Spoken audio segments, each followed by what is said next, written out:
A very warm evening to all the panelists.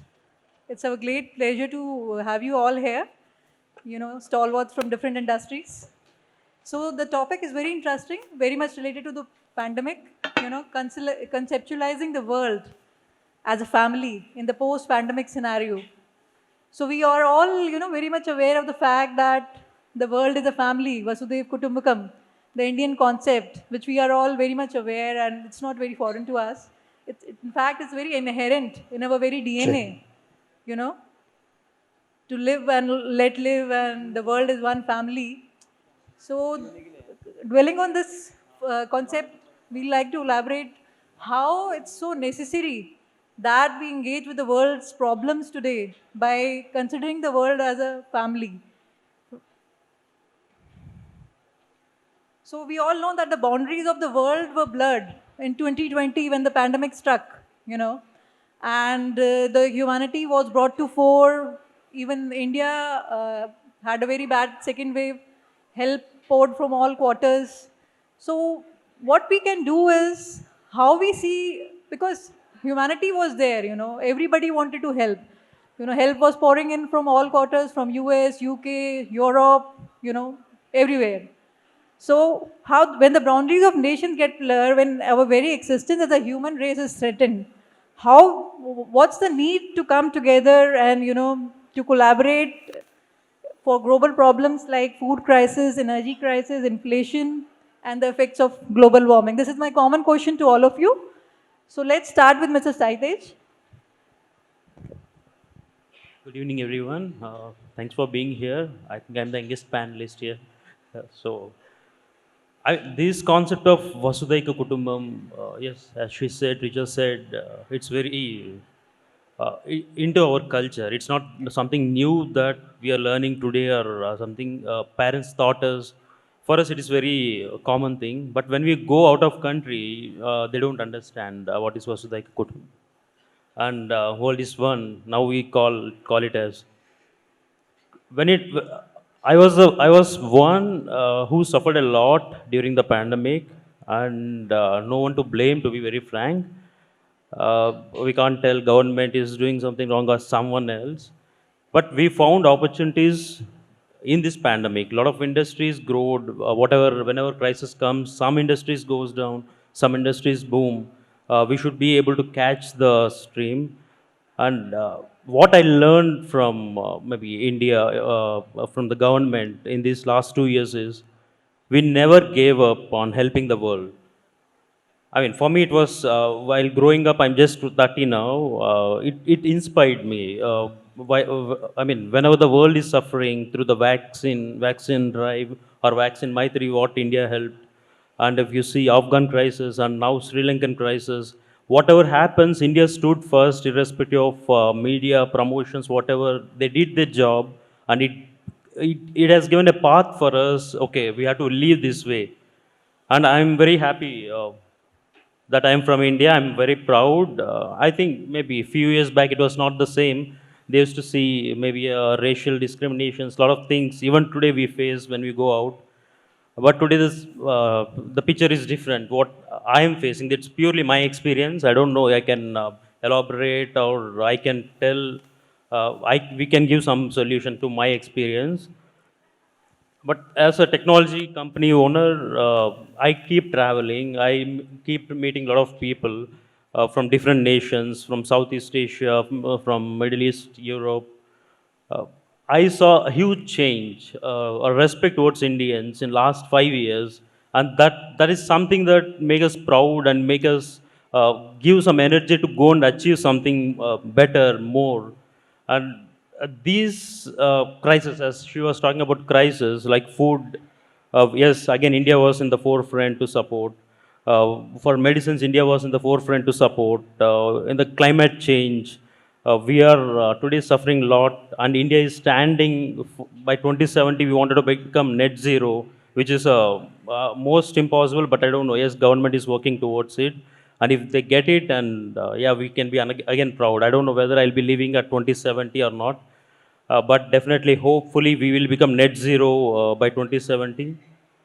And small, what I felt we should also work on not just a GDP or not just a supporting economy. We also should work how to become a net zero country. It should start from everyone, like how we have a world as one in our blood and our families.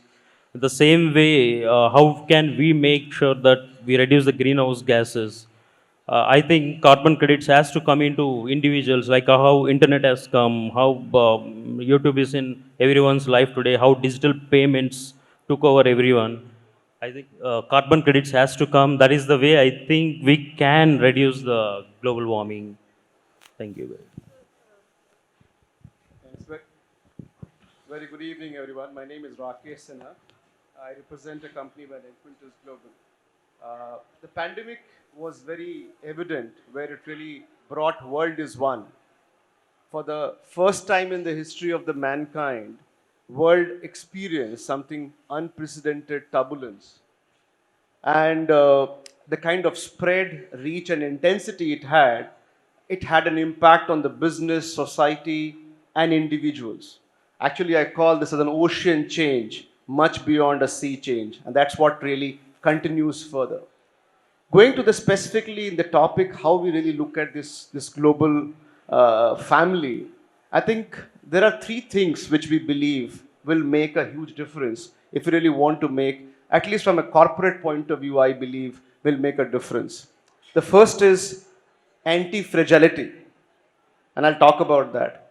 The second one is very critical in terms of looking at disruption as usual. So, like we say, BAU, so it's a DAU. The third one, I'll say the power of escape velocity. I've seen pretty much some of the stories what Sri Jeshi Chaudhary was talking about, or Mr. Rana was talking about, some of the experiential connect. First, in terms of when you look at this anti-fragility, what happened when the pandemic hit us? We were very fragile. We were very anxious. We were worried about it. And then we all became resilient. As an organization, as an individual, as a society across the globe, started to responding to it by saying, oh, we'll stand together, we'll fight together, we'll solve for it together. Now, resilience is good, but is that good enough? Maybe not. And that is where the concept of anti-fragile or anti-fragility comes in. We need to become anti-fragile, which is not just about being resilient, but taking and drawing the inspiration from the current challenge and finding an opportunity how we can thrive further. Every disaster, every stress should be converted into an opportunity, and we see there's a lot of opportunity possible in terms of really across the globe how we can do something different. Second, I was talking about the power of escape velocity. We know escape velocity is when a rocket moves outside the gravitational pull. Now, it takes a lot of effort to go out of it, that inertia, that challenge. And that is what we will have to take across the nations, across the borders, to figure out how we can adopt the power of escape velocity. Many of the entrepreneurs sitting here, you would have experienced that inertia, you would have experienced that gravitational pull during the pandemic or many times. And you would have figured out how to really do the power of escape velocity. And the last point, I was talking about disruption as usual. You need to create proactively those disruptions. What we were trying to respond to was the disruptions from the environment. I think the world is now about how you create your own disruptions proactively and solve for it. It makes part of the life. It's disruption as usual. Hi, I'm Subhakar Rao from Champions Group. We're actually a global services organization, and we've seen post-pandemic really see India evolve as a real provider and leader in this Vasudhaiva Kutumbam. Meaning, no longer India is a third world economy which is really looking to the world to support it. We're actually ready to serve the world. We're actually ready to lead the world and support the world to bring it all together. For example, one of our services organization today supports NHS in UK. They're like 5-6 months behind on their radiology scans being evaluated. People are sick and they're not even able to really read those images and give them prescription, while the support is happening from India. where our radiologists here are the ones who are actually providing that service, helping NHS overcome this 5-month backlog. Think of it, if someone is sick due to COVID or whatever post-pandemic issues, they're not even able to support and identify what is wrong with them without a country like India or someone like us supporting the entire world. I think the opportunity today is for a lot of the Indian MSMEs to really become global organizations. We actually support a lot of the MSMEs in India grow globally, but I can relate with it that today the opportunity is for us post-pandemic to evolve as a global service economy, because someone who's paying whatever $100,000 in San Francisco for an IT resource who is used to work from their office no longer needs him to be working from the office, no longer actually can possibly afford them, and they're looking to countries like India to serve them, support them, to enable their growth globally. So hospitals, businesses, world over today, India can evolve as a real leader in this Vasudhaiva Kutumbam mindset. And let's all work towards growing each of your organizations to service this post-pandemic world, which really needs each of your help. Yeah. Thank you. Thank you to the panelists. Very well said. I'd like to think about the pandemic it's a little bit of a dichotomy. In some ways, the world shut down and we brought borders back in one way where we weren't allowing people to travel from one place to the other. However, when we had to think about solutions, we worked across borders. So it was borderless to come up with the vaccines. There was research going on around the world, people collaborating with one another. So the power there for us to think about is when we make things boundaryless, we're able to find solutions. And when we shut down boundaries, we are shutting down opportunities for innovation, we are shutting down opportunities for technology development, and we are shutting down opportunities for entrepreneurism. So when I talk to my employees and our customers, I lead a company called Northern Tool and Equipment. During COVID, we used the technologies we had, where we are a leading manufacturer of agricultural sprayers in United States. We used the spraying technology to develop ultra-fine mist sprayers for COVID to spray the chemicals in playgrounds and other areas where we could keep people safe. When you think about that product that we had, there was parts from around the world that came together and it allowed our engineers to develop this product in a matter of 45 days and help a lot of people around the United States and outside. And then I think about the problems that you've posed for us in this question that we are trying to answer here. They won't be solved with creating boundaries. They will be solved when we break the barriers and when we break the boundaries. So whether it is global warming, whether it is food shortage, whether it is inflation, all of these, we need to find opportunities to collaborate with one another. We need to find opportunities to innovate and develop new technologies. And these would happen when we think of ourselves as one world of people trying to solve these problems together. Absolutely. Hello, my name is Amardeep Hari. I come from Ghana, which is in Africa and specifically West Africa.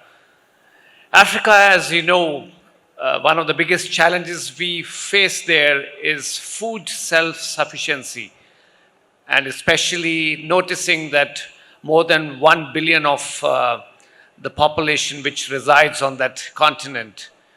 And this is where the continent even became more vulnerable, not only during COVID, but even due to the effect of the Ukraine war. I feel the way world came together on COVID to help everybody, we need to come together, and especially India, to help Africa to become self-sufficient in food. The continent holds 20% of the world's land. It is hardly cultivated. And if the knowledge bank which India has and the journey it has gone through, the Green Revolution, the entire journey to become self-sufficient in food production, if that journey can be shared with the entire African continent, that would be a great diplomacy and impact India as a country will make on the world and on Africa. Thank you. Thank you, Mr. Hari. That was quite enriching indeed. A very good evening to ladies and gentlemen here. Uh, Pandemic, this COVID-19, this defined the world in a very, very different way. Our first panelist, he talked about Vasudhaiva Kutumbakam. There was commonness in suffering. This Vasudhaiva Kutumbakam concept, if you see in suffering also throughout the world, everyone suffered, irrespective of any bias, whether the country is developed, underdeveloping, or developing or undeveloped. There was a common chaos almost everywhere because everybody was caught unaware what struck them. What created next was an opportunity to help each other in all possible ways. When something came up, it was distributed all across the world. This is how India came into prominence when vaccine was being supplied in large numbers to various countries. Any adversity will definitely bring out opportunities because the past has been completely disrupted in this particular case. The new requirements created new opportunities. The opportunity are huge. One example you can take was in the EdTech. We saw the kids suffer. We realized, to begin with, initially we didn't have answers. Subsequently, we realized after some time, the young kids, they're losing the capability of reading and writing to that extent. Subsequently, some technology came which ensured the kids must read, they must write. The audio-visual concept can be an aid to the basic conceptualization of reading and writing. So it's an evolution going on. That evolution is also being a part of the business that is thrown open as part of the opportunity. So world was always, a global village. Due to the technology that was there, that has always been there, there has been a great change in mentality. That has become even closer now. People are ready to change. They have accepted change. I believe in my mind that COVID-19 has created a setup in the mind of every individual that any opportunity, if I need to change, I will change. Otherwise, change used to be one of the debated subjects before. Thank you. Thank you, Mr. Vikas. That was quite enriching indeed. So basically, thing is that concern for humanity, concern for the suffering is the basic premise which drives us to, contribute towards society, giving back to society. So that concern is there because once you don't have that concern, you don't really care about the, suffering of the poor and the hungry and the malnourished. So that is the basic premise, concern. So what our second question is, the pandemic definitely threw open umpteen opportunities to give back to society. So our question is the pandemic also an opportunity for coming together of nations on a global level for fixing issues intriguing the world such as poverty, hunger, homelessness, overpopulation, racial discrimination and gender inequality? So how we have to come together as a family and, bring together solutions for these social issues intriguing humanity as a family, one world, one family. So let's start with Mr. Saitesh. Thank you. The subject of social, it's a big topic. And I was talking about racial discrimination just now because which I faced myself when I was traveling around the world. When we face that, it's not an easy. Then, yeah, spiritually, I got some solution how to face it. To be very frank, because at that point, maybe I'm very young, so I get frustrated why they are behaving like this. Sometimes you don't understand why they are behaving like this.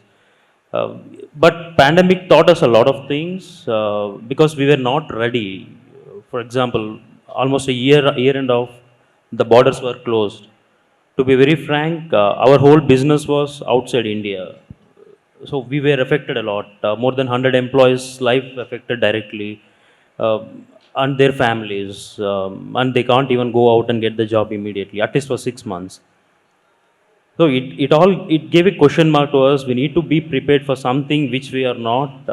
We are talking about global village, but we are not ready. For example, when we are unable to travel, the whole business is getting stuck. Supply chains are disrupted. Like energy crisis, if you see, now we are facing not just because of pandemic, it's because of Ukraine war as well. And again, we don't have anything to do with that, but still we are suffering. Somewhere it's Europe's problem. We are still suffering for that, and I think yes, still we are not ready for that. We are not ready. We don't have the solutions yet, and unfortunately now the globe is going through the recession. Yes, for now India is in the safe point, but I don't know how long, because if it affects Europe and US, it definitely will affect us. But I don't think it'll be that bad. When I thought of what can be done as an immediate thing, I think payments has to be disrupted. The first thing, the SWIFT. So we are completely dependent on US SWIFT. Like Russia, one day it might come to us. Okay. I think we should work on payments, which is most crucial thing. We don't want to. India is working. India is already pioneer because our UPI is most. Even it has beaten cryptocurrencies. Our UPI system. I'm particularly personally a fan of Indian UPI, and I'm still trying to learn a lot of things from that. And it's really helpful for the world. And that is one more thing that India can give to the globe, uh, than completely dependent on Swift. Let us move on to some other technologies, maybe decentralized, or UPI is one of the best examples, and I think India is doing that. And rest of the areas, yes, food crisis we are helping, but I don't think, to my knowledge, we still have issues with World Trade Organization. India, though we have food, we are unable to supply to the world. Government is facing that issues. I don't know what is a. I can't understand that deep. What is the real problem behind it? Why WTO has to stop India from supplying wheat? The same, they stopped Iranian oil, Venezuelan oil. There is, I mean, supply, but someone is stopping it, which is out of our control. I don't know where the solution is. Hopefully, with I have future. Maybe another 30 years I can work. We'll work. Whatever we can do, we'll do the best. That much I can promise. Definitely, Mr. Sayetesh. Thank you. So next, Mr. Rakesh Sinha. Thanks. I think, as I was sharing earlier, I think becoming anti-fragile is the only way you can start really optimizing, utilizing cross borders. And I think the forums like this, where we're talking about business and social together, you can't just talk about only social economies. You have to talk about business and social together to create those economical environment changes. Like I think even you were talking about how to support Ghana or how to create opportunities and so on and so forth. And this can happen, or this is now more evident and possible. I'm taking example of an industry I represent, business services, which is also part of offshoring. I think earlier it was so difficult to talk to some of the developed countries and talk about what you can do from a developing countries. Today, this whole idea of anywhere operations, the technological disruptions is very evident and very easy. People are very comfortable to move those work what they were not even comfortable to let it go outside their cabins and the boundaries of the office. Now it is happening from anywhere and everywhere.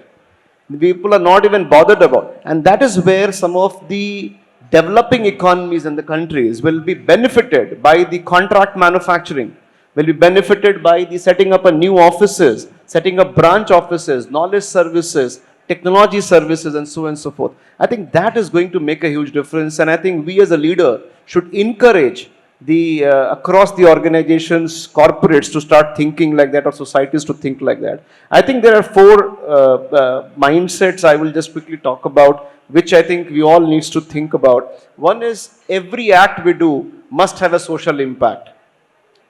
Second, I think it's about global focus, global and local. We have to think of everything from a global context and also think from locally what makes sense. So local focus is something which is very, very critical. I think I even heard just now about innovation. Innovation has become an Hobson's choice. I'm sure you all know Hobson's choice means no choice. You have to do it. Either you do it or you will perish. So innovation is something which you have to figure out, and maybe you have to find innovations from a different location than your parent headquartered company. And last but not least, about the collaboration. So creating that collaborative spirit across the boundaries and not be so competitive, not fight with each other, create opportunities for each other. Yeah, thank you, Mr. Sinha. Yes, Mr. Rao. I think post-pandemic, it has been really a level playing ground for the entire world. For countries like India, it's actually a good opportunity to really evolve to be companies, players who can service the world, who can compete with the world. No longer you are having any, I would call it, disadvantage being in this part of the world. For a matter of fact, a lot of companies in India have really been able to evolve post-pandemic to be competing with some of the big boys in the West, despite being headquartered out of here. EdTech companies, fintech companies. You've seen numerous companies across India evolve onto this, I would call it global playground. So it's a post-pandemic opportunity for all the business owners across, be it India or any country, is to serve the globe. Really, that Vasudhaiva Kudumbam mindset, taking it forward, servicing the world from each of your capabilities today, not only to grow your business, that is secondary, to whatever good you're doing, now you can really do across the world. There's no longer a limitation of I needing to do only within my regional location. So I think to put it in a perspective, post-pandemic, the social world has really leveled the playground. That now no longer there is as much discrimination we can crib about. We should move ahead as a world together, helping each other, helping countries which need us, helping companies which need us across the board. Thank you for those kind thoughts. My view on this issue, Richa, is corporations like ours have a responsibility. While most of those responsibilities are towards our shareholders, there is a required, almost I would say, moral responsibility towards the rest of the society. We could do it with the kind of products and services we offer. We could also do it through what has been pioneered, I think, in India through the CSR initiatives of corporations. If those were adopted around the world, there are a few rich people around the world who've done it on their own will, like Warren Buffett and Bill Gates. But there is an opportunity for a lot of others to do the same. So whether it is through personal philanthropy or corporate philanthropy, there is absolutely a need for bringing up the people around the world. Because as we saw with COVID, the problem can start anywhere and spread around the world.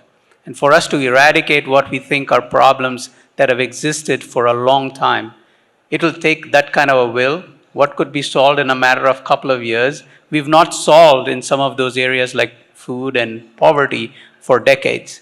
So it would require all of us banding together, whether it is governments, multilateral institutions, and corporations to get together to solve these 2 or 3 problems at rapid pace through innovation and through technology.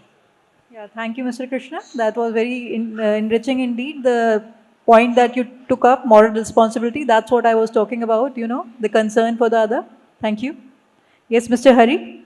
So poverty, homelessness, overpopulation, racial discrimination, I feel all such problems in the society have one common thread, which is lack of education.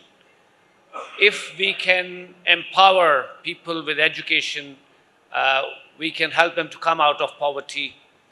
They will be smart enough to do family planning and stop overpopulation. They will grow over biases of racism or even casteism. It is education which is key for solving most of such social problems happening in any countries across the globe. Fortunately for us Indians, and I saw many of the award winners today, our core business is in education. Many of us are spreading this education mantra wherever we live. Even if this is not our main business, I would like to mention somebody who I get immensely inspired with, whose business is not education. And he's sitting amongst us, Mr. Mukesh Thukwani from Ghana, who owns one of the biggest steel companies in Africa. That is his main business. But along with that, he has also started a DPS school in Ghana, which is one of the finest education institutions. It's very correct, Mr. Hari. yes. Education is indeed, the core of the solution of all the problems. Yes, Mr. Vikas, quickly, your insights. Yeah, I have to be very quick. I can see the faces around. It's very difficult now. So as far as the continuation of the issue is concerned, human requirements, if you see across the globe, more or less the same. But changes are there, whether it is climatic, developmental stages, and a large set of these things. This requires a lot of collaboration need to be done, because somebody produces something which is needed everywhere. Somebody else will produce something which will be needed elsewhere. So if there is no collaboration, the mutual development is a tough thing. COVID brought it out almost to everybody. Somebody produced, somebody used it. Everybody got the help. Thank you. Yeah, thank you, Mr. Vikas, and thank you for keeping it short. See, thing is that collaboration, which most of you pointed out, collaboration, concern, and I'll end it with the note that Gurudev Shri Shri Ravi Shankar says, I belong to you.